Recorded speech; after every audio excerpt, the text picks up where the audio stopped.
A mother of 5 who lived in El Cajon and who may be the victim of a hate crime is dead. She came here from Iraq. Someone beat her with a tire iron inside her home. Her 17-year-old daughter found her in a pool of blood. Tonight, El Cajon police say they cannot rule out the possibility that this case is a hate crime. KUSI's John Soderman here now with a live report from El Cajon Police Headquarters.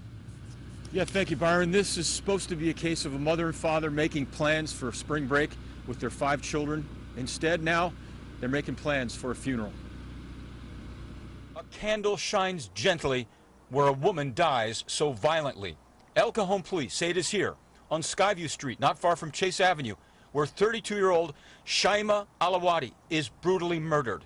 And El Cajon police say they will be looking into the possibility that Alawati, a mother of 5, originally from Iraq, may have been the victim of a hate crime. It kind of, gives me a little heartburn. Yeah. You don't expect that to happen in your neighborhood. You don't expect that to happen in this neighborhood. But my next-door neighbor, that's really a little disheartening, a little scary. She took my mother away from me. She took my best friend away from me. Why?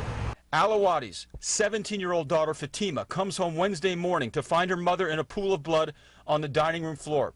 She also says it is apparent the suspect breaks in through an entryway behind the house. She says her mother is hit repeatedly in the head with a tire iron and that there is a threatening note close to where she is found. With a letter next to her head saying, "Go back to your country, you terrorist." Neighbors say the Alawatis are a good family who had recently moved into the neighborhood after living in Michigan. The Union Tribune says Alawati's husband works for the U.S. Army as a cultural advisor, working with soldiers before they head to the Middle East.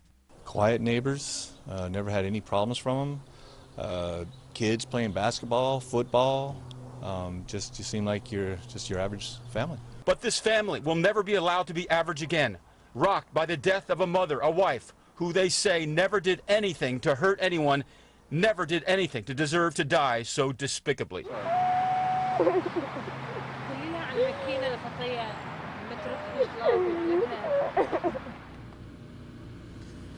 Now tonight, the local chapter of the Council on American Islamic Relations tells KUSI they are glad to hear that the police are looking into the possibility of a hate crime. That's not to say they're, of course, not glad to hear that it could be, but they're at least pleased to hear that police are looking at that possibility. Meantime, El Cajon Police asked that we give out a number, 619-579-3311, for anyone who thinks they have information on who's responsible for this brutal murder. In El Cajon, John Soderman, KUSI News.